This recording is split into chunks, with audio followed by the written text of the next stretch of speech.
We have a fantastic show tonight with some amazing guests who are here to talk about something brand new that will rock the fertility world. We have known about it for a while, but this is really going to make a huge difference in the lives of many people who have been struggling to get from embryo to success. Because it's one thing to get to your embryos, it's a whole other thing to get to the point where you're successful in your journey. Just before we introduce them and bring them on the show, I would like to talk briefly about some of the fun I've been having in the last week, commenting on some of the most unhinged and idiotic things I've ever heard of. So, we just made a clip about 20 minutes ago after I was told that after delivering over 10,000 babies throughout my lifetime, did not have the skills to deliver somebody's baby at home, that it was different somehow when you deliver someone's baby at home. I don't know how it's different. Like delivering a baby, there's only one way to do it, and that's the right way. And then I couldn't understand how those people who have zero medical licensure, zero medical training, and zero medical ability or knowledge actually think that they're qualified to help somebody deliver a breech baby at home. And I just didn't get it. It makes no sense to me. On top of that, there was this lovely individual who was a doula who said that it's okay to deliver babies at 45 weeks of gestation. When I tried to point out the fact that the research clearly shows that the stillbirth risk is astronomically increased at that stage, they came up with every radically insane claim you can ever imagine to say that no, it wasn't. But not a single person could provide a shred of evidence to demonstrate that what I was saying was wrong. So I'm not quite sure where we're headed in our world these days, because every time you present people with facts, now they've just learned to be able to deny the facts. You're either in the back pocket of big pharma, which has nothing to do with inducing babies, or you are bought and paid for by a clinic or a physician group or a hospital, which doesn't occur in Canada, or they just say, no, that's not possible, so it can't be true. Natural is always better. And I'm like, well, cancer is natural, but I'm pretty sure most of us agree cancer is not better. So it's been very entertaining going through all of these unhinged crazies and trying to point out the reality of the situation. So I do have a wonderful new assistant, hopefully, that's going to be joining us to provide us with lots of extra information. Tarek and I are super excited about her coming on board, and hopefully we will work that out soon. I'll keep that a secret until she joins us, but hopefully we can work things out. So, with no further ado, I want to introduce tonight's topic. And tonight's topic is about doing whole genome sequencing. So, real briefly, when we have embryos that we want to test for their genetics, typically we are doing one of three things. One is PGT-A, one is PGT-M, and one is PGT-SR. Essentially, we're looking at the chromosomal makeup of the embryos for PGT-A and PGT-SR, but for PGT-M, you can look for single genes. Well, along has come the technology and the ability to actually look at all of the genes, like every single gene in the embryo, and determine which genes are actually potentially harmful to the embryo and could influence its impact to survive, to implant, to miscarry, and or to become a normal, healthy baby. And so one of the pioneers in this is a company called Juniper Genomics. And tonight we have with us, they've been very gracious to join us, Jeremy and Kayleen from Juniper Genomics. So welcome to the show, guys. Thanks, Rahi. Great to be here. So Kayleen, can you hear us as well? I can. Oh, awesome. So thank you so much for joining. I was so excited when I learned about this technology because it is absolutely a game changer in the fertility world. It's kind of like going from almost from having no IVF to having IVF. I mean, this is quite a radical change. And tell me about what kind of led you guys to pursue this, and what was the kind of start of the idea to do whole genome sequencing for you? Yeah. So for me, IVF is the only area of clinical practice where we're actually not doing whole genome sequencing when there are things that are influenced by genetics, right? So if you have, if you're unfortunately if you have a kid in the neonatal intensive care unit, whole genome sequencing is one of the first things that they'll do to try to figure out what's going on. If you're if you have cancer, having the tumor sequenced is one of the first things that a lot of hospitals would do now to find out what's going on.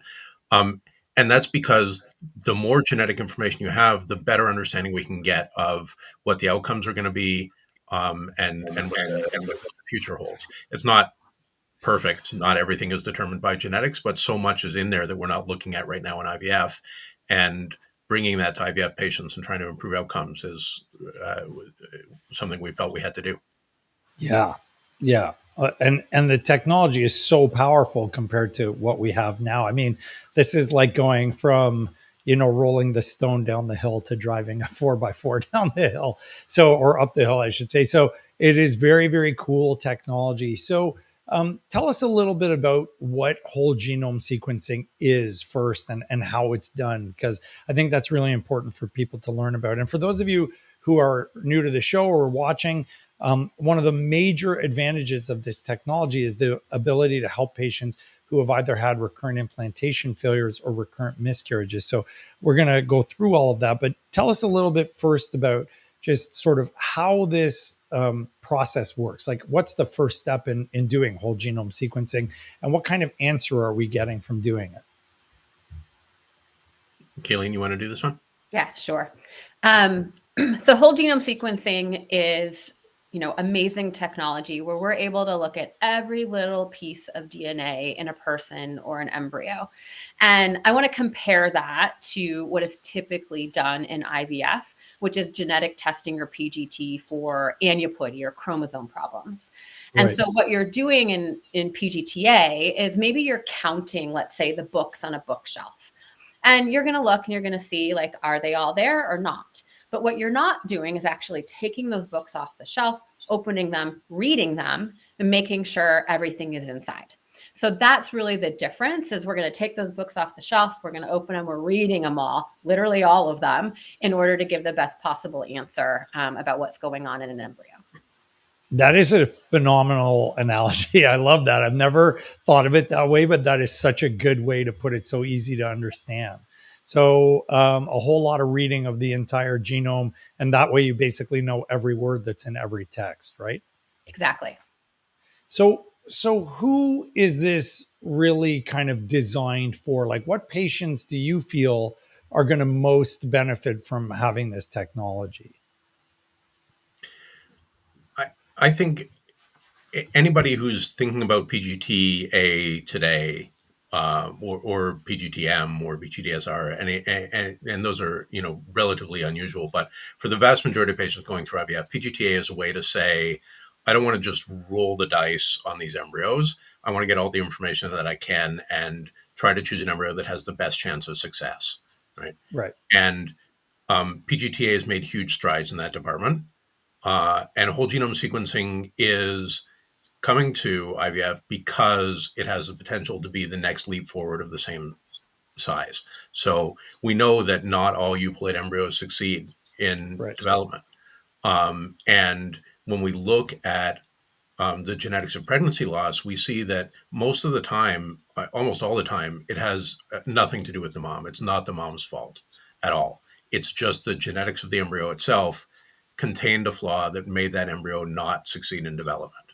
And that's the opportunity with whole genome sequencing in PGT and Juniper's approach, is that we are looking for all of those things that are inside those books, like those little typos that right now are causing those euploid embryos to fail, can be identified, and you can pick a different embryo to transfer that has a much higher chance of success. So if And that's your goal, this is going to get you closer to that faster. yeah, and that's such an important message for all those moms out there to hear. Like, it's so devastating emotionally, financially, but like psychologically, it's really devastating for these moms who have had multiple miscarriages or failed implantations, thinking they've done something wrong. And sometimes they're doing so much, they're trying so hard, they're on every supplement, every vitamin, they've literally read every blog and followed every doctor and influencer out there in an attempt to help themselves get and stay pregnant. They're doing what I call the kitchen sink protocol, which one small 3-letter, or I shouldn't say small, large 3-letter clinic in the US does, for everybody. They just give them every immune therapy possible. And when it still doesn't work, they're just devastated. Like it destroys them, it wrecks them, and it destroys their relationships as well. And what people need to understand is that it's not their fault. It can very often be the fault of the embryo. Even when you have a euploid embryo, you may still have problems with that embryo that we can't control with any immune protocol or any progesterone monitoring or any of the tricks we use to improve the outcomes, because it may have nothing to do with it. It's built into the embryo to kind of stop. So I know I've been calling these lethal genes or lethal stop genes or just stop genes because lethal sounds so terrible when you're referring to embryos. But what are you calling these genes that are potentially leading to failures? Is there a nomenclature for this? Is there a name for them now, or are we creating a whole new science, I guess? So what are we going to be calling these genes that are impacting development? I suppose we are right on the edge of creating a new science, right? But Yeah, the genes themselves, we call essential. They are essential for development or viability. And then right. what you're really looking for are changes or variants in the genes that would cause the gene to be able to not do its job correctly. And so in that case, those variants, we are calling those reduced viability variants. Reduced by, that's way too long. You got to I call them essential gene variants. And then we just call it EGV love for it. short. Right? You're hired, Dr. Yeah. Victory. Yeah. So these variants, do you know, like, do you guys have an idea of how many of these variants there are? Are we talking 10? Are we talking hundreds, thousands? Yeah, this is so interesting. So um, there's about 23,000 genes in the genome. So you have 20 you have 23 pairs of chromosomes. Um, that includes about 3 billion individual letters of the DNA, right? So that Right. this is the difference, right? When we're talking about, like, there's 46 volumes on that shelf that we're checking, but inside those volumes, there's 3 billion letters that have to be Right. proofread, right? And um, among those 3 billion letters, there are about 23,000 chapters, recipes, genes that make up individual components of what make the body work and what makes cells work. Of Right. those 23,000 genes, um, about half are actually required for successful development. So there's about 11,000 genes that we look at in terms of successful development on our essential genes list. And so within those genes, now the question is, what are the individual changes that could cause those genes to malfunction? And there, the list is sort of theoretically infinite, right? Because Yeah. there's so many different changes that could occur. And when those do occur and when they're lethal, they don't enter the population. So most of the things that we see are very, very rare. They're not things that, like, you could pick up on a carrier screen or anything like that, because they're not in the population. They're things that Right. happen Right. for the first time in that embryo itself, or maybe in the parents of that embryo for the first time, or in a combination of the two parents of that embryo for the first time. So the individual events are very, very rare and very unusual. Yeah, and I know on one late night, and I think I was post call, I called you to figure this out because I was like, well, why can't we just test the parents? Like, why don't we just test the mother and the father, or the biological egg source and sperm source? And you were like, Rahi, they'd be dead if they had a gene. So I think it's important for people to realize that we are talking about mutations that occur either in the ovary or in the testicle. These are not mutations that are present in the adult or the individual as a whole, because they wouldn't exist if they had a lethal gene. And obviously post call, it was not my sharpest moment, but it definitely stuck with me after you mentioned it, because it was very clear that we have to actually test embryos, right? So people cannot do this unless we actually have embryos for them. Yeah, that's right. And the process of testing itself is exactly like current PGT, right? Right. You, So you know, no difference in the biopsy technique. We're not doing anything differently. I know the prep is slightly different, but for every lab out there that could potentially do this, it's very similar to the standard PGT we're doing. Yeah, exactly. exactly. So that part of it that part of it from a patient point of view, from the lab point of view, it's very, very similar. The only thing that's different at all is that we ask for a blood sample from the parents, Right. because of exactly what you said, right? We want to make sure that the things we're finding are not things that we can rule out because the parents are fine. Right. Right. And we can tell once you've identified one of these essential gene variants where it comes from, right? Like you'll be able to tell if it's paternal or maternal once you've found the gene. Is that correct? Yeah, so in some cases, they are brand new, and we can't necessarily tell you whether that brand new event occurred, from the sperm or the egg. But in other cases, we kind of touched on it earlier.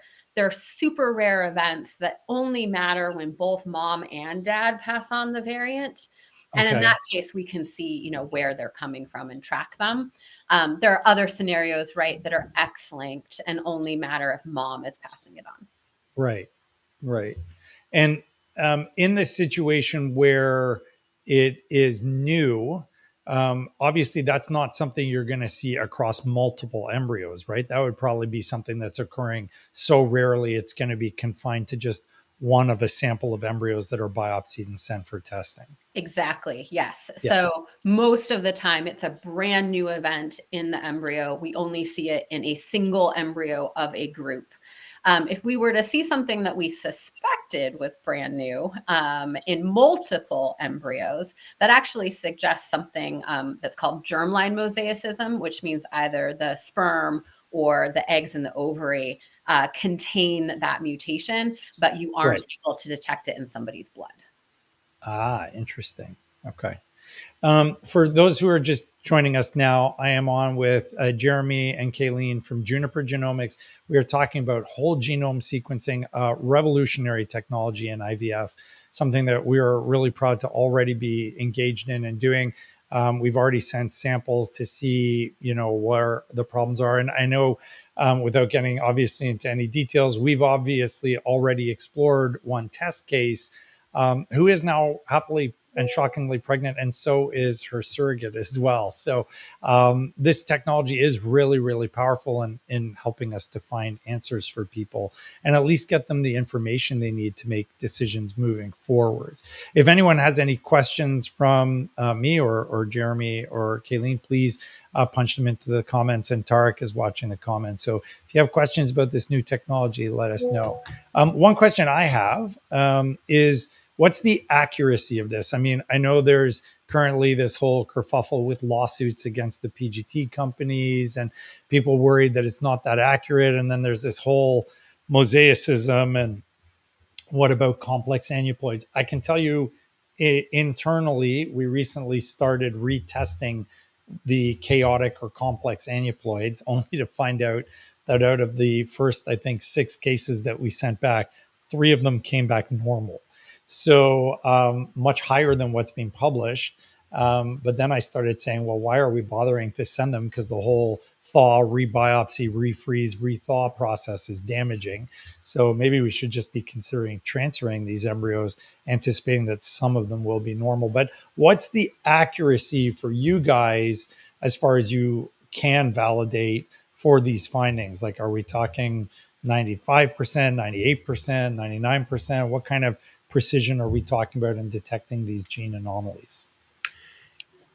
Yeah, it's a great question, and one of the things that we're excited about Juniper Genomics testing is that this is the most comprehensive data that's ever been generated from human embryos. Right.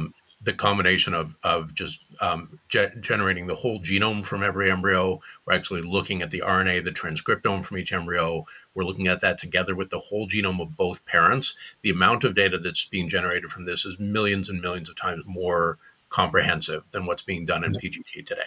And that's because we're looking for these really rare events that are impacting outcomes for IVF patients. But along the way to doing that, we're also generating much more accurate data on the traditional outputs, right? Of course, we report on aneuploidy in these embryos. And because we're doing that with much more comprehensive data, we're able to do that more accurately. So we find that similar to what you found, which is that when we look at embryos that have been previously tested in our studies, between 13 and 25% of them have had an aneuploidy or segmental or mosaic event that actually is not there in the embryo. Wow. And we say that with confidence, first of all, because of the comprehensive nature of our data, but second of all, because we're dealing with research embryos that we validated this on, and we know that we're not just testing one biopsy, we're testing multiple samples from that same embryo. They all give us the same result, and it's not the same result that the previous commercial testing gave. So that's a function of it's a function of generating so much more data, right? It's Right.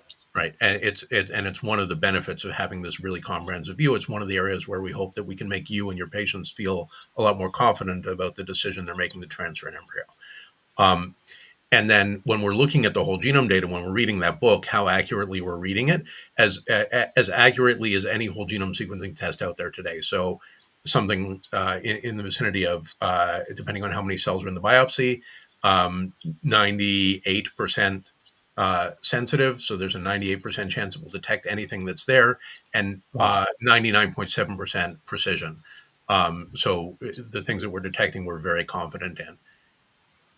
That's incredible. I mean, it is such a powerful tool, I find, in helping us with those patients that have had innumerable miscarriages or losses, because sometimes we do the microbiome testing, we do the immune testing, we check their uterus, we're looking for endometriosis, adenomyosis. I mean, I go up and down thrombophilia screen, karyotype, and we're looking at everything. We just don't find anything. And these poor patients are so devastated because not only are they struggling with infertility, you add to it the injury of having recurrent pregnancy loss or implantation failure. And then you add to it the injury that their doctor, who they're so dependent on, and these are literally the most vulnerable population in the fertility world, are unable to receive answers because the doctor doesn't have an answer to give them. But now we're actually getting that opportunity to at least look at something else that may actually give us that answer and really make the difference. Now, the one thing I think is probably important to point out is this is not necessarily something we can fix, right? So if we find one of these EGVs, these essential gene variants, as I'm going to coin that term, in one of these patients or one of these embryos, we may need to tell the family you need to use donor egg or donor sperm if it's not a new mutation. If it's something that is in one of those parents or both those parents, we may have to change one of the variables. Is that correct? Go ahead, Jeremy. Yeah, it depends, right, on what we find and how many we find and who they're in. But you're right. Like, we cannot, at this point in time, and I don't think anybody really can, we're not able to go in and change anything about those embryos. And so, yes, sometimes the best shot then might be choosing a sperm or an egg donor. Yeah, I mean, I think science has the ability to change those embryos with the whole CRISPR-Cas9 technology, but we're not there yet in ethics or legalities. So don't go looking for that, folks. But I mean, I think at some point in time, when we find these mutations, we may actually be able to go back and do something, but we're not there yet scientifically. And certainly there are huge ethical concerns about doing things like that. So it is going to be very important for patients to know that we can get them answers, but they may not necessarily like the second part of that answer, which is what's next? What do you do next? Because they may get this information and then find out, oh God, this was something we were not prepared for. And that's not the case in everybody. There are certainly scenarios where we see things in a handful of embryos, but there are still other embryos we'd say look like they'd be successful, and that's where we'd recommend couples start first. Tarek has a question for us. Question is, switch it up a little bit for everybody. Hello. Can you do whole genome sequencing on embryos you plan to use, or would it destroy the embryos in the process? It's a great question. Do you want to take it, Dr. Victor, or do you want us to answer? Why don't you guys answer and then I'll give you my spin on it. How's that? Yeah, go ahead. Yeah, the question is just how do we doing whole genome sequencing on embryos? Is it possible? Well, I think they're asking, can you do it on embryos that already exist? If they haven't been biopsied already, that would be our preference. As you touched on, Dr. Victory, right? Unfreezing and then rebiopsying and like is not ideal. So, we'd recommend ideally they've not been tested before, but I have a strong preference for, having people speak with their own physicians about what is the best path forward there. Yeah, and one of the cool things about this technology is that you don't necessarily need euploid embryos to detect these genes, which is nice because if somebody has, let's say, a batch of 6 embryos and they did PGT and they found out 2 were abnormal, you can actually send those abnormal ones to see if it has these essential gene variants, because even though it's chromosomally abnormal, it doesn't mean that you're not able to test it for those individual genes. Is that correct? Yeah, that's a great point. If you're just looking for information and aren't planning on transferring those embryos, absolutely, we can take those and test them. Yeah. And I love that about it because we do have that situation until this becomes the mainstream, the go to, and replaces PGTA, which I'm 100% confident it eventually will. I think a lot of people are going to say, well, I have my embryos already. We've tried 2 of them. They were euploid. We miscarried twice. What's next? And we don't necessarily want to rebiopsy their euploid embryos. But if we know they have aneuploid ones, and that's something we've been doing with you already, we can send those aneuploid embryos and maybe get the answer we're looking for. So I love that about it. Are there any downsides? Like if I'm your client and I'm saying, well, what's the downside to doing this? What would you tell people? Like, is there anything about this that makes it worse than PGTA or has a lower, sort of profile in some aspect than PGTA does? Yeah, I think there's 2 things that I think about. One is uh, obviously because this is a much more comprehensive test, it's much more expensive than PGTA is today. Yeah. Um, the second thing is that we are sequencing you as well as your embryos, right? And in some cases, we will find something that could have an impact on you as parents, right? If we find it in the embryo and it's inherited from you, those are things that we would ordinarily report back to you. And I think that, those are things that I think most people will appreciate knowing, but there's also an option to opt out of that if you don't want to get those findings back about yourself. So Oh, that's okay. the second thing, is that there is, probably less than 5% of the time, there will be something that we find out about a parent that they didn't previously know. So those are really the 2 things that I would think about. Kayleen, am I missing anything that you would? I guess. Sorry. I guess the third thing that I would say is, and this is not specific to Juniper's test, but PGTA can't, Juniper's test can't, no other whole genome technology or any technology can guarantee that you're going to have a successful pregnancy or a healthy baby. This is the most comprehensive data available, but it's not a guarantee, and there's no such thing as a guarantee. And Yeah. that's really important. Is that there are limitations, and not everything is genetic, and not everything is knowable. Unfortunately, I wish it was, but there's things that are just going to be outside of the scope of any test. Oh, for sure. Yeah. I mean, the one thing hopefully every good fertility doctor knows is that if you reach the point where you think you know everything, you're a fool, because we just keep learning more all the time about the importance of things we never even dreamed of. We recently had a nutrition expert on our show, and I mean, she was brilliant, and I learned tons of stuff from her every time I speak to her. And the more you dive into learning about the impact of like the gut microbiome on your overall well-being, the more we're learning it actually has many foundational aspects of infertility as well. So there's no end to learning, and of course there's no way anyone's ever going to guarantee that any test or any treatment is going to provide a guarantee of having a baby. We as a clinic and as a company offer live baby guarantees, but we're not guaranteeing a baby. We're guaranteeing people will get their money back if we can't get them a baby. Thankfully, that almost never happens. We do end up giving everyone a baby, but the reality is no one can promise somebody else a baby with any technology that's currently in existence. Any other questions? Yeah, go ahead.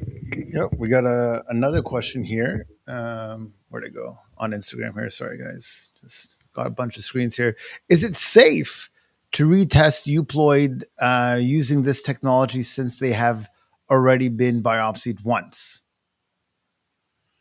I guess I can take that. So, not really. If you look at the most recent meta analysis, it showed up to a 30% decrease in success if you've already had a euploid embryo, or any embryo for that matter, biopsied and then frozen and then thawed, rebiopsied, and then refrozen. And then you have to thaw it again in order to transfer it if you find out it's usable. There is a very large and famous fertility clinic in Toronto, which believes firmly that you can thaw and refreeze embryos and rebiopsy them multiple times with no damage. And their research is unique.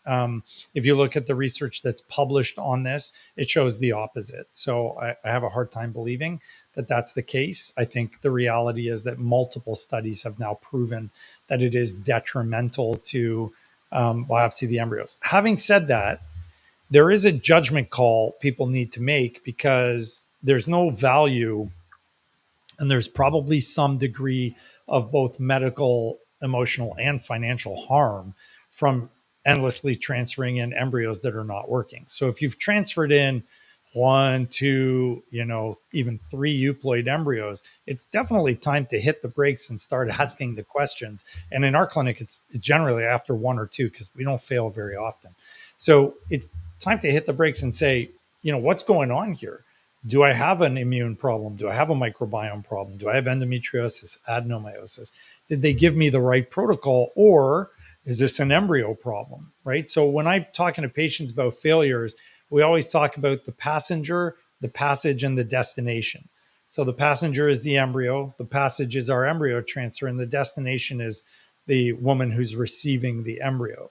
So the passenger is the number one determinant of success, as Jeremy pointed out at the beginning. And if you have one of those essential gene variants or these lethal mutations, you need to know, because there's no value to you endlessly transferring embryos. So I think you need to have a really educated and well-informed physician or team to be able to discuss these elements with you, and then make an informed choice about whether it's worth it or not to risk those embryos. Are you risking them? Yes. But could it be worth risking? Yeah, it might be worth risking in certain circumstances, especially if you're on like your second cycle, you already failed once because you went through your embryos and it didn't work. I mean, I hear these nightmare stories all the time, and people just keep being told the same thing: just try again. Thankfully, it's not as bad in Canada, although I'm hearing it more and more. You go to other countries, Ireland, the UK, that's all they do. They just keep telling you, try again, try again, try again, try again. So yeah, it's concerning for sure. More questions? Nothing yet? Okay. I know the cost is substantial. What do you think the timeline for whole genome sequencing will be like? How long do you guys think it'll take before this is more mainstream, and we can start driving down the cost by driving up the volumes? Yeah, that's a good question, Jeremy. Yeah, I mean, listen. We hope it's soon. I think we're not the only company that's doing whole genome sequencing in embryo testing right now. We're different in two ways. One, because we're the most comprehensive, and two, because we're focused on IVF success and pregnancy success. Whereas those other companies doing things that are more like 23andMe. Kind of recreational approaches to embryo testing, or they're testing a subset of genes, even though they're using the whole genome to do it. So those tests are actually more expensive than Juniper's testing, because we wanted to make this available to people, who need it as quickly as possible. And we know that the cost of whole genome sequencing continues to come down. It's a market that's becoming more and more competitive, particularly over the last 12 to 18 months. When I first thought of the idea of Juniper in 2008, we just finished sequencing the human genome for the first time, and that was a project that cost over $100 million, right? Right. And And today, testing an embryo with Juniper costs $2,000. Yeah. So we've come a long way, and we're going to continue to move down that path. So. And that's awesome. I think it's important for patients to know it is a substantial investment right now, but it can be a very worthwhile investment. Again, even if you test a handful of embryos, you can get information that could potentially save you from multiple IVF rounds where you're never going to succeed because there's a problem you can't overcome necessarily. So I think it is sort of a worthwhile investigation and evaluation for a lot of patients that are suffering. Yeah, for sure. Do you guys have any other information you want to provide or any other commentary on this? I don't think so. I think we've covered, some of the benefits and some of the risks. I will add that if you're out there thinking, "Wow, this is a lot of information, and how would I possibly make sense of all of this?" You should know, obviously, whoever you're working with, it can be helpful. We also offer genetic counseling along with the cost of our test, so you can speak to somebody like myself who can walk you through the report and make sure that you understand exactly what's going on. We have two more questions that just popped up. So the first question is, if you detected one lethal gene in an embryo, could you assume it's present in all of your embryos? Not necessarily. So it would depend on whether we saw did that mutation occur in just that embryo? Is it new, or was it inherited from the parents? And then depending on the answer to that, if it's brand new, you're probably not going to see it in any other embryos. But if it's inherited, then we have to look at the inheritance pattern, and we can predict. Is it going to be every 1 in 4 or 1 in 2 or whatever that we would see it again? The questions are starting to roll in. What's the next one? You're going to get grilled now, guys. Welcome to my world. Welcome to the show, everybody. Yeah. Welcome. So the next question again from Instagram, but we do have a couple more on Facebook and YouTube. After a miscarriage, is it possible to test the product of conception, like to find out what caused the fetal high drops or a unexplained causes? Yes. I will note that we don't accept product of conception samples, but there are absolutely labs out there that do either whole exome or whole genome on those samples. Dr. Victor, you might work with a lab you like, or you maybe have more to say about that. I actually haven't found a lab that I'm aware of yet that does that. I think we normally have to talk to one of the university centers, and they're more familiar with that. But yeah, we haven't had to do that yet. Although, hearing the high drops question, there is actually a New Zealand couple that I met where they recurrently had babies with high drops, but she had no isoimmunization, which is the problem that typically leads to high drops. So your whole genome sequencing may actually be a way to answer that, which is fascinating. I may give you guys a shout about that case now that just sort of triggered that case in my mind. There's another question there. Yep. Question number 2 or 4, 4 or 5. The next one. Next one. Another question for the speaker. So it's very, very formally introduced here. Is this technology currently available? Or for how far are we from using and benefiting from this science? Yeah, it is absolutely currently available. Just like Dr. Victory said, we have some clinical samples from his site as well as from a handful of other centers. So yeah, absolutely. It is available today, and we are running clinical samples as we speak. Yeah, and we've already started using it. We were part of the initial sort of trial run of this, and we've already started commercially using you guys as well. So yeah, if you have an interest in finding out more about this, reach out to us. Just contact info@drvictory.com, and even with your existing embryos, we can test those for you. What percentage of embryos tested with whole genome come back as incompatible with life? That's a great question. Yeah. So what we're seeing right now is that between 40 and 50% of embryos have a reduced viability variant, or an EGV, or whatever we're calling them in Dr. Victory's clinic. We can't call it a reduced viability variant because that's got two of the initials from my name in it, Jeremy. We're not going with RVD, okay? Yeah. Well, I know you're talking to me, and the company has the same initials as I do, as it turns out. So maybe it's a naming pathology on my part. But a significant percentage, and this is consistent, right, with what we see clinically, which is that if you look at the numbers across U.S. IVF clinics and where they're reported by SART, that the first embryo transfer after PGT, so the best embryo that's a euploid embryo, only results in a live birth about 55% of the time. So 45% of the time, those euploid embryos are not succeeding. And we believe that at least half of those are failing because they have a variant in them, and that's consistent with what we've seen in the embryos that we've tested so far. Which is staggering. I mean, that's not something we've seen before or knew before. So that's providing very valuable data, again, to parents that are desperately trying to ask the question and get the answer to the why, right? Like, and that's so important for us to provide. One of the things I find traveling the world, I was just in Berlin over the weekend, and traveling all over the place, looking at how various countries practice, is that people are grossly misinformed or underinformed about their fertility. They'll go through an IVF cycle and they'll leave that IVF cycle having failed with absolutely no information as to why it failed. No potential options, no discussion of it could have been this or it could have been that. And having this kind of robust sort of review of data and analysis of the embryo really can provide people with the information that they need. Yeah, appreciate that.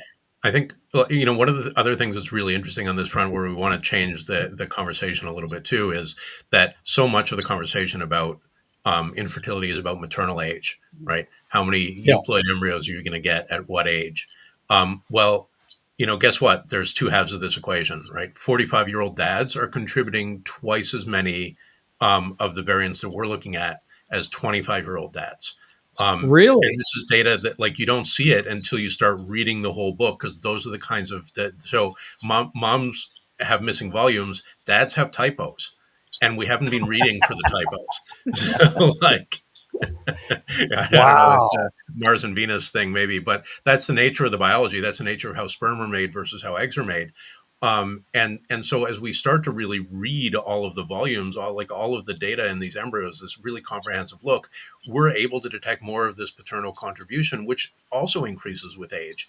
And those types of variants do come from both mom and dad, and we haven't seen either of them so far. But this is an area where older dads are contributing risk to their embryos as well, and you're not going to see it unless you're taking this kind of comprehensive look at what's inside them.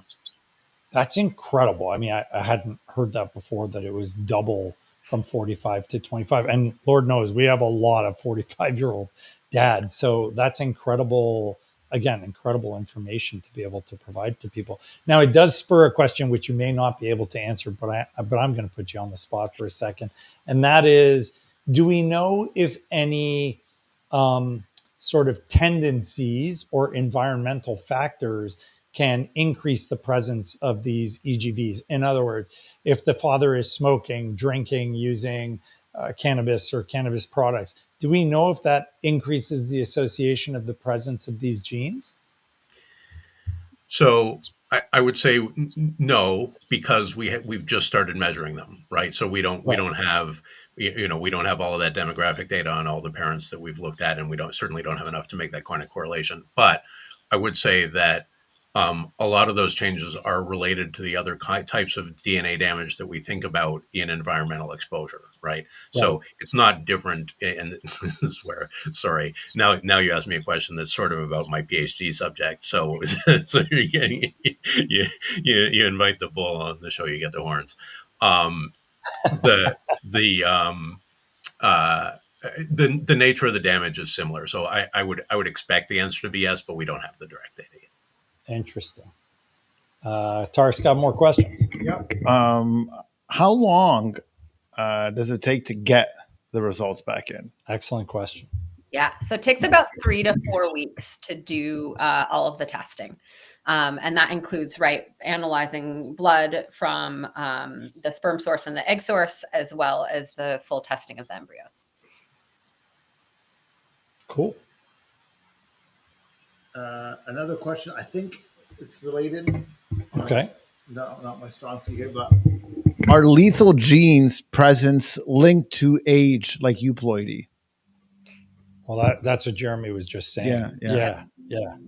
So obviously, at least in the men, he's saying it's double the number of variants. So Yeah, or yeah, to a double certain the extent. presence. Yeah.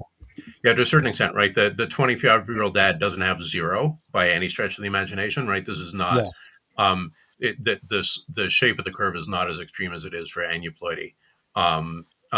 So this is an area where I think actually younger families experiencing infertility might even benefit more from this kind of comprehensive approach, because a lot of the reasons why they may not be succeeding might be not aneuploidy related. They might be related to viability variants. Very, very cool. If somebody wants to learn more about this, you are welcome to contact us, info@drvictory.com, or go on our website, where I will likely ask Juniper Genomics to write a webpage for us so that we can put it on our website. But if they want to contact you, what is the best way to go about getting in touch with you guys to get more information on this? We have a contact form on our website. So I would recommend just go to junipergenomics.com, fill that out, and we'll get it and right back to you. JUNIPERGENOMICS.com. Yes. Awesome. Final message, final thing to leave everybody with? I would just love to say thank you for having us on. Thank you for being on the cutting edge of this technology, and I think it's emblematic of how thoughtful you are, how much you care about your patients. It comes through in how you talk to us about what you're trying to do for them, and we're really happy to be part of that journey with you and with this group. Thank you. Well, that's amazing. Thank you. Yeah. I mean, I think together we are doing some pretty amazing work with you guys, and we are going to very much revolutionize how we care about people, because I think we'll be getting answers for people that just never had them before. Thank you so very much for coming on the show. We're going to take some live questions from people that probably are not related to whole genome sequencing. But if anybody wants to learn more, again, you can contact us at info@drvictory.com. Go on our website or contact junipergenomics.com, and they will reach out to you and let you know more about the technology, how it's done, and where you can get access to this. Thank you guys so much for coming on the show. And I would not be surprised if we ask you to come back again soon after word of this and little snippets of it get released to the public on Instagram and YouTube and so on. So thank you, and have a wonderful night, guys. Take care. Great. You too. Thanks again for having us, Rahi. Thank you. Take care. Bye, guys. Bye. Phenomenal technology, right? Super cool. Like it's cool. So neat, and they're really such genuine, wonderful people.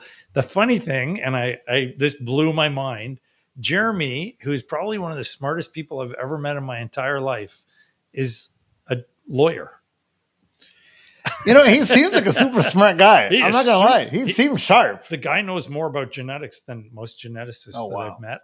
Super biologically savvy. He's a lawyer. Background in law. He's a background in law. Super, super smart guy. Very friendly, very nice. And I must say, that night where I said, why can't we test the parents?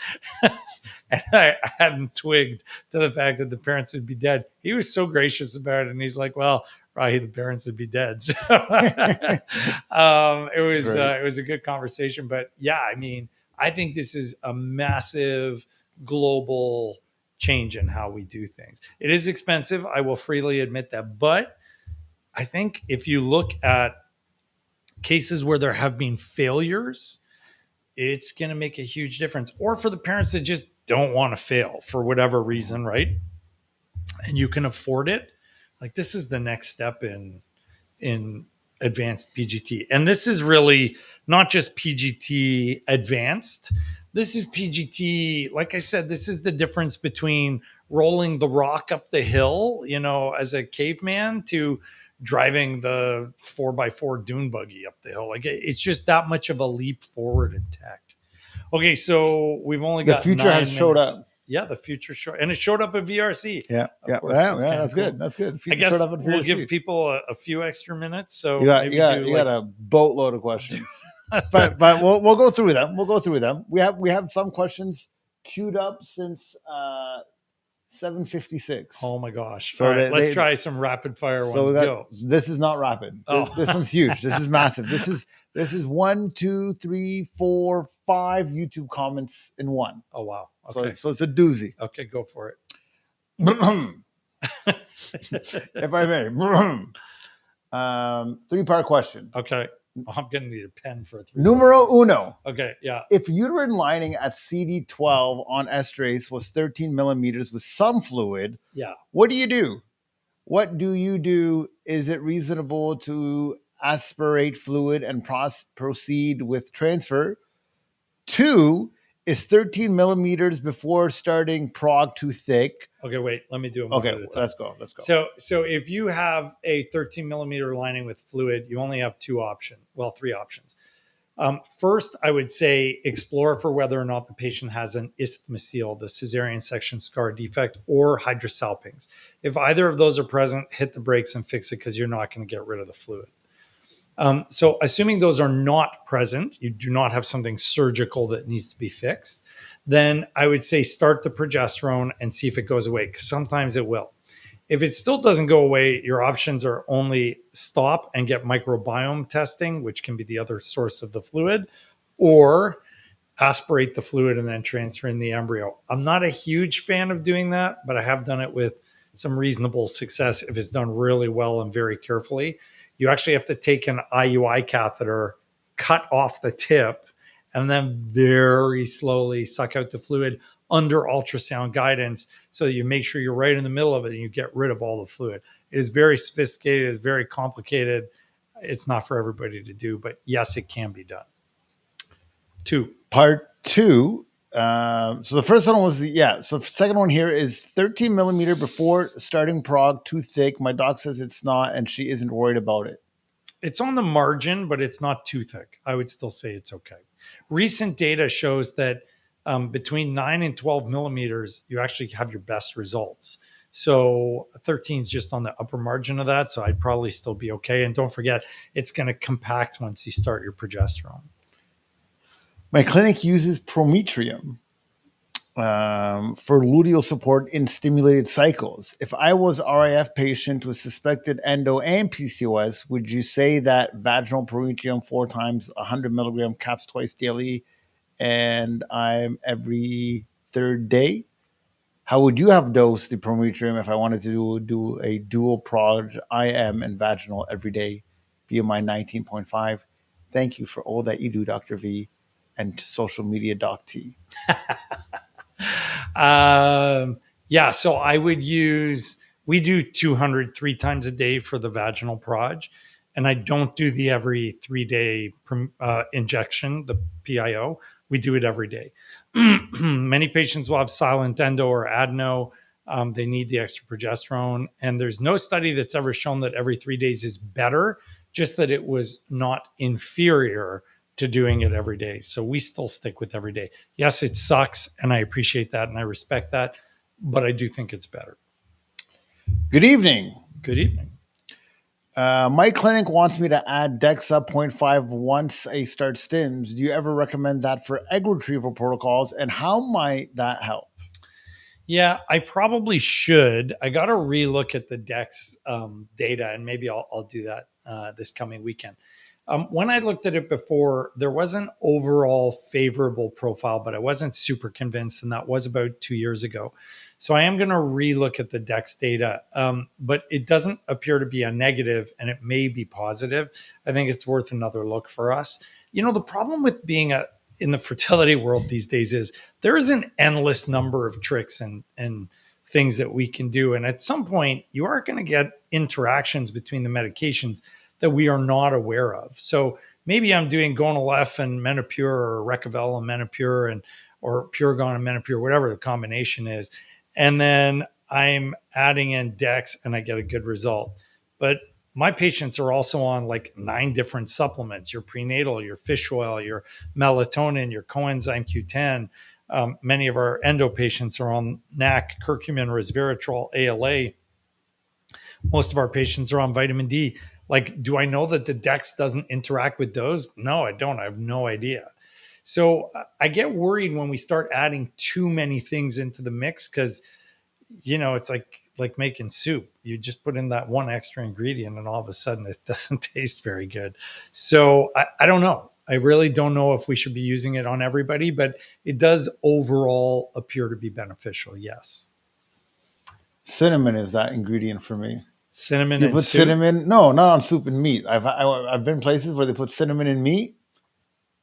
Not It's happening. immediately my worst enemy. Yeah. And I'm a protein man. Yeah. We got to review our foods before we eat. Oh, Tarek and I eat every night. Tonight, my mom cooked for us. Thanks, Mom. I love you. She watches the show.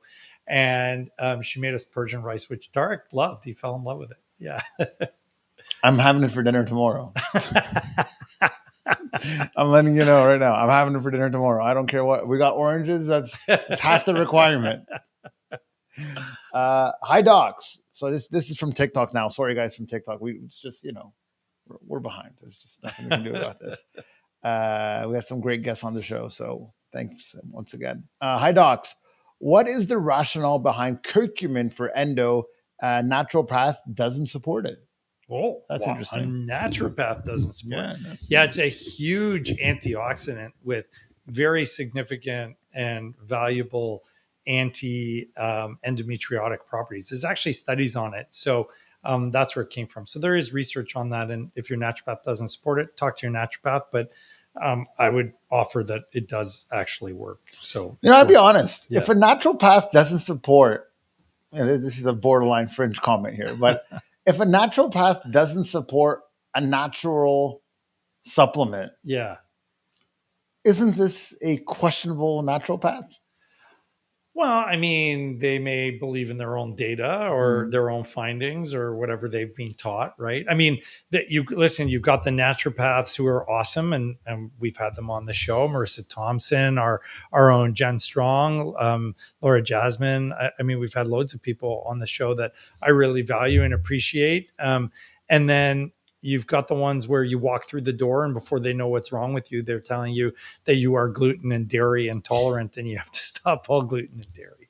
So, I mean, everybody's different, but I mean, I can see where you're coming from. Because in my studies, right, during my time on the Fertility Factor fiction show, curcumin has constantly been a must-do for natural for the endo. Yeah, it's been a pretty consistent, highly recommended move. It's a go-to. It's a go-to. Yeah. Yeah. My non-medical advice is your naturopath. Hi, docs. If a prenatal only has methfolate, is 1 milligram folic acid on the side too much? If it has methfolate, is 1 milligram folic acid? No, you can take up to 5. And some people need even more. So no, you can take as much as you want within reason, up to a maximum of 5. I've had multiple miscarriages. If I don't start progesterone soon as I get a +1 lose the baby. I don't know what that meant. Is there a way to naturally increase progesterone or only the supplements work for pregnancy? No, I love watching these online people that say that, like, if you eat this or you take that or you do this or you do that, you're going to increase your progesterone. Yeah, that's not going to work. And there's no evidence to support that. So unless you take progesterone, you're not going to naturally increase your progesterone consistently. You may get lucky this cycle or that cycle, but there's no consistent natural way to increase progesterone. I also don't know of any natural ways to increase progesterone. It's not my thing. Hello, doctors. I got That's it. us. Welcome. Yeah. During the April 8th Q&A, Yeah. so this is a reflection. Yeah. People taking notes There's, now. there's notes being done here, right? I don't remember. Pay what the attention, hell I Dr. said Victory. You on make sure you know what April you said on 8th. April 8th. We're Who gonna else was here? We're gonna need like digital transcripts for this, man. Yeah, we're in trouble. We're in Yeah. trouble. We are being referenced here. All right.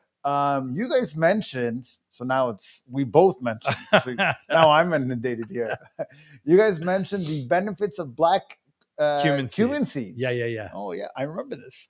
Is there any particular format you recommend? I noticed they are sold as supplements, oils, and seeds. If I'm going to take a stab on it, just pound it back, but obviously not a doctor. I would probably take it as a supplement. I don't know what the impact of the oils would be, and oils can sometimes have other chemical components in them, which can be pretty inflammatory, so maybe not ideal. So I would stick with just the supplement. Yeah, stick with the supplements. Yeah. Hi, Dr. V. This is clearly just for you. I just did a stage 3 endo excision and isthmoseal repair. Cool. Should I suppress with Lupron? If yes, for how long? When can I consider FET? And what is the success rates with euploids? Thank you. So Lupron alone is insufficient. And if you had stage 3 endo, we would recommend our endo protocol. You can start right away. In fact, I would have argued they should have started before. By about 6 weeks. And if you use a full endo protocol, our success rate with euploids is in excess of 60%. So we're doing very well with those cases. But I would say in general, you're looking at half that at other places. Depends. And I don't know everyone's success rates, but I know ours are generally much higher because our endo protocol is just better. Let's go with another question here. Just had my first abnormal pap, and having a colonoscopy done in a few days. Colposcopy, not colonoscopy. Colposcopy, right? You're right. So somehow my laptop, I didn't get a chance to adjust. But look, if you look for yourself, it's very small. It is. That is very. It's small. very small, and I'm buffered all the way back here. So I should have made that adjustment, but live shows have that effect. Whatever, she got the Coles pop, whatever, right? done in a few days. And how soon after that can I have a frozen embryo transfer? You'll have to wait and see what your pathology shows, because if, God forbid, you have high-grade disease, you will actually need to have a treatment. And that treatment would be removing part of the cervix. And that takes 3 or 4 months to recover from before you can get pregnant again. Your mic is drifting. It's moving, right? It's moving, I want to make sure it wasn't just me. If you want to keep the camera on you, I can. No, I'm good. Don't worry. I can get you an Allen key. I think I'm. No, it's okay. We're almost done anyway. All right. We're good. Don't worry. Absolutely amazing. Thank you, Dr. Victory. Show was fantastic. Oh, love that. So that's great. The doctor has just put me on Mounjaro. Yeah. It's making me sick. He says the sickness will fade. What can I do in the meantime to help the sickness? Oh, no clue. Honestly, I'm not a Mounjaro expert. The whole point of those GLP-1s is that they make you nauseated enough that you don't eat. So I don't know that there's a whole lot you're going to do to quell the nausea. It's designed to make you feel nauseated so that you don't eat. Hell of a drug, right? That's how it makes you stop eating. It just makes you dizzy. It's like you probably wouldn't know. There's this drug called Antabuse. Do you ever heard of that? It wasn't during my time at school. Well, actually it was, but anyways, so medical school. Antabuse was a drug they gave people so that when you drank alcohol, it made you just sick as hell, like you would puke your guts out. And so it stopped alcoholics from drinking because you couldn't drink. You would just profusely vomit. Yeah, it didn't work. Didn't last. But this is modern day Antabuse for people that just have basically a food addiction like me and eat too much sweets and chocolate. By the way, Mom, your Napoloni, which is a Persian dessert that she makes better than anybody in the world, Tarek could not get enough of, and I loved it too. It was phenomenal. I want to sneak it home and just eat it all. Yeah, I don't know how you're going to get that away from the wife and kids, man. You're going to need to eat it. I'm going to eat it in the car. I'm going to eat it. You can't eat that in the car. It just evidence. It's just evidence. It's phenomenal. Yeah. It's it is a dessert that doesn't get enough appreciation from the world because that's a serious dessert. I think my mom doesn't get enough appreciation For from the sure. That world. that that that The dessert woman's is a just saint. amazing. Yeah. Yeah. Um, I have. Where's the initial start of this question here? I don't know. I'm gonna go to Instagram. We're going to Instagram. Here we go, guys. Instagram coming. Do you read the comments on TikTok? Yes, absolutely. There, that's easy peasy. Follow up to your comment about the aluminum Aluminum. aluminum immunization. Oh Is that did God. we say Is something this like that? another aluminum freak? For fetal high drops, is Yeah. that something you'd recommend even if mother is Rh negative, especially in a RPL situation? Aluminum? Alloimmune. Alloimmune immunization. Oh. Alloimmune immunization is the word here. You don't need whole genome sequencing for isoimmunization. You just have to test dad and find out what blood type he is, and then you're fine. But whole genome sequencing could actually determine, although PGTM can too, what blood type the baby is before you use the embryo. So that for someone that is isoimmunized, you can actually determine the baby's blood type before you get pregnant with that baby and avoid the isoimmunization. So, in other words, excuse me, if your mom is Rh negative, if the mom is Rh negative and she is isoimmunized to the positive, you could pick an Rh negative embryo and use that.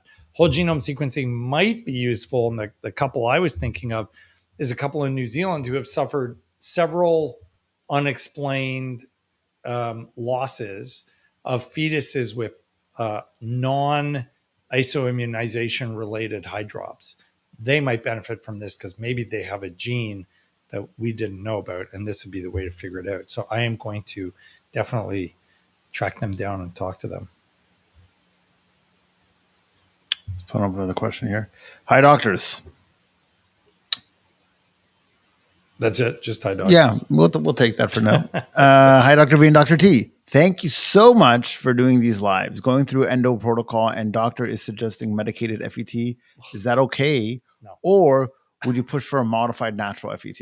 Yeah, I mean, medicated FET makes no sense if you have endometriosis. It just makes absolutely zero biological sense. It's actually insane.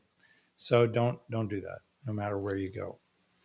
Hi, Dr. VNT. Can factor 5 laden cause miscarriages of euploid embryos at 10 and a half weeks? Yes. And can Lovenox prevent that? Yes. Thanks for the amazing episode. Yes, Lovenox can prevent it. And yes, it can cause miscarriages when you have factor 5 Leiden.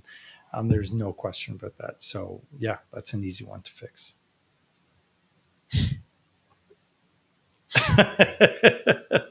Don't know what's going on here today. I had a naturopath. Yeah. Tell me that curcumin can interfere with IVF stems. Unsure how true this is. Not that I'm aware of. I've never seen that before at all. I can ask on consensus, but I don't know. Let's see. You ask me the next question, and I'm going to say false with zero research done, but There's obviously so much nonsense out there, guys. Like, beware. I started the show by saying this, and I don't know if you're still watching from the beginning of the show, but there are so many people out there just spewing out nonsense that actually has absolutely no factual basis. Autism caused by vaccines, no factual basis for that whatsoever anywhere. People that are saying COVID vaccine causes, fertility problem. I had someone yesterday say COVID vaccine has been proven to cause fertility problems. No, it hasn't. It's actually been proven not to cause any problems in fertility, and it reduced the risks of stillbirth significantly by 15%. There are people out there just making up facts just so that they can say, "Oh, I have an opinion too," but their opinions are stupid. Well, I would like to add that the entire purpose of the show, Yeah. even the name Fertility Factor Fiction, was because we felt that there is a giant amount of fake information out there. Yeah. And so Dr. Victory took it upon himself. He carried that torch to say, you know what, we're going to dispel all the myths and find out what's real and not real. And clearly, it's even ramped up.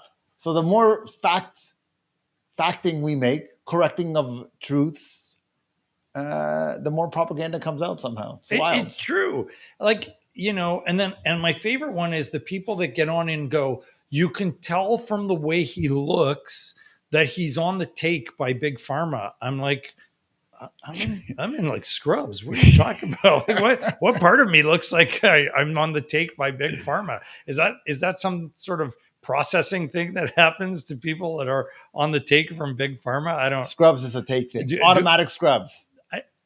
Tomorrow, next week, you wear a tracksuit. I'll get you a tracksuit. We will reverse that look. I don't get it. Like, people just think, you know, they can just make up facts as they go. Like, literally people thinking that they're doctors because this one lady on who is a doula thinks she's a doctor because she did a 24-hour weekend course on becoming a doula and then was telling me that I didn't know what I was talking about obstetrics.